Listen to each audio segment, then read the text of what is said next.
Assalamu alaikum. My name is Victoria Naila Edwards. Maybe you've seen my previous video, Young Convert, Victoria of Islam. Since this video and since I converted, I'm always asked the same question, which is, what made you convert? I thought I would save myself some time repeating my story over and over again and tell you myself and tell everybody in YouTube my story of how I converted. Before I tell the story of how I converted, you should know some history about me. I was atheist before. I didn't believe there was a God or an afterlife or another life or anything. So this led me to study a lot of religions because I was so interested why most of the world believes that there's a God and like what makes them believe.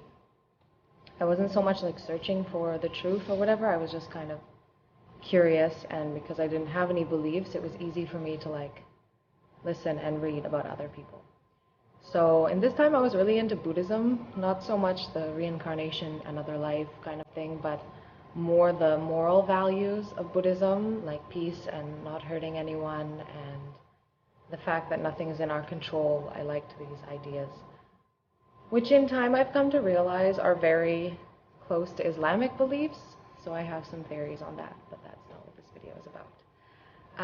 So anyway, in January 2011, I moved into a new house in Malaysia. My best friend was there from Canada, and I've invited a few friends over so that we could have barbecue housewarming party. During the barbecue, we had the doors open for the house. In Malaysian houses, if you've ever been there, you'll know there's the glass sliding door and then the wood normal door, and they're usually like next to each other in front of the house.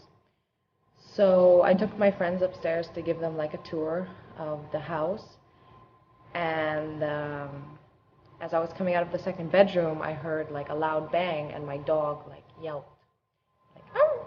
You don't know what a yelp is. But I ignored it because she's crazy and probably she knocked something over like she always does. So I just continued, and when I went downstairs, my best friend was like looking so terrified, so scared, and just staring at the glass door.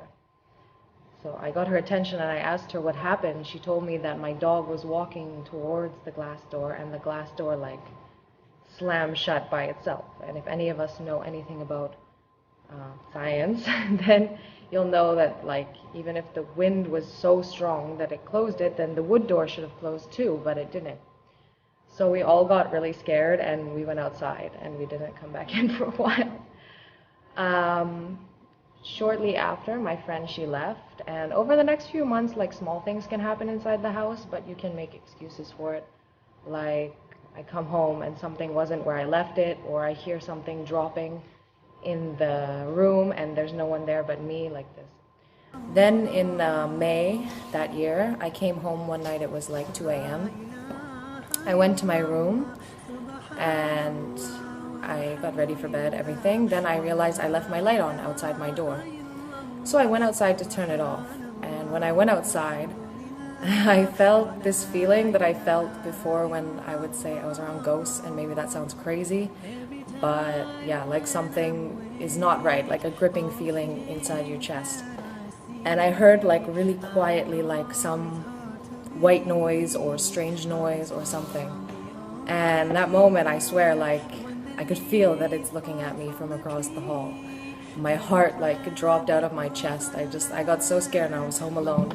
So I just shut off the light and I locked my bedroom door. And when I turned around, something hit the door so hard behind me. The whole door shook. And in this moment, I was so scared. And I'm never like really turning to God in any situations because I didn't believe in it, and I didn't like see a point, you know, even if I'm gonna die or something, like I didn't see a point to like ask something that I didn't believe in.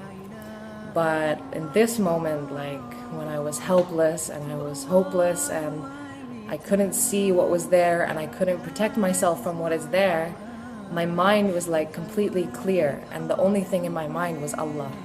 Not God, not Buddha, not, I don't know, all these other gods that I've studied.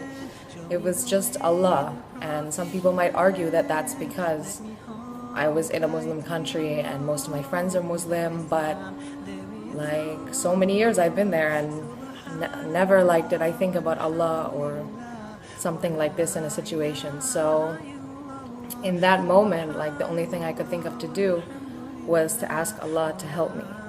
So I said, like, Allah, if you exist, like, please protect me in this situation.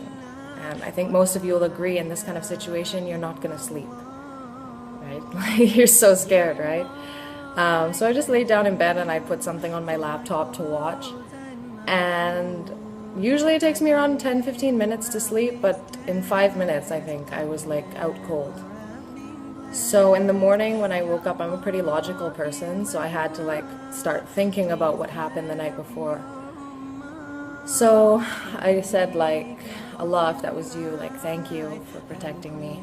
And if this is the path that you want me to go on, you have to help me and guide me, because, 22 years of my life I didn't find any religion, and nobody on this earth could convince me. Like, so many people tried to make me Muslim or ask me to be Muslim, but like nobody could do it. I was so stubborn.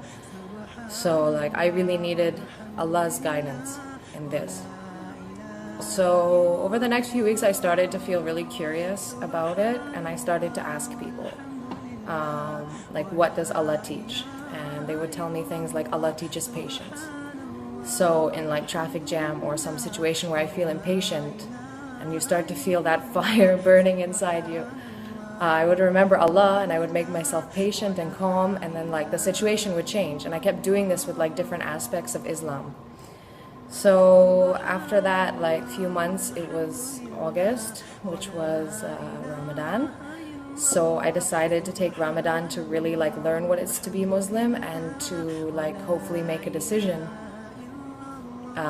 if I can really do it, because I didn't want to be a 50-50 Muslim, which is what I call it when like you don't eat pork but you go drinking every weekend. Like, it doesn't make sense to me. If you want to commit to something, to do it only 50%. We should try our best, at least try, to be 100% Muslim if we can. So from the first day of Ramadan, I started fasting. I printed off something from the internet to learn how to pray, like in English, so that I could understand it. And I read a chapter of Quran every day, because I knew it was quite important to like understand the book and what exactly it's teaching, to know whether I can agree with it or not. So it was pretty hard the first Ramadan. It was really weird, and like going into in Malaysia we call it surau. It's like the small masjid inside a building, like it's not a mosque. Going in there the first time, not knowing if I have to do wudu before or after, it was quite interesting. But about halfway through Ramadan, I decided that I didn't want to live or not live the next day not being Muslim. So after Isha prayer, I sat in my living room and I said Shahada in English, which maybe some people say is wrong, but I didn't know any different at that time. And yeah, from that moment I was Muslim. So I hope this story inspires you, or at least entertains you. And inshallah, you're gonna see more videos from me. I know I've been thinking about it for a long time, and I don't know what's holding me back. Probably shaitan and being busy and being a bit scared, maybe, I don't know. So inshallah, soon you're gonna see more videos about my views on Islam and I wouldn't say problems, but flaws with our ummah today.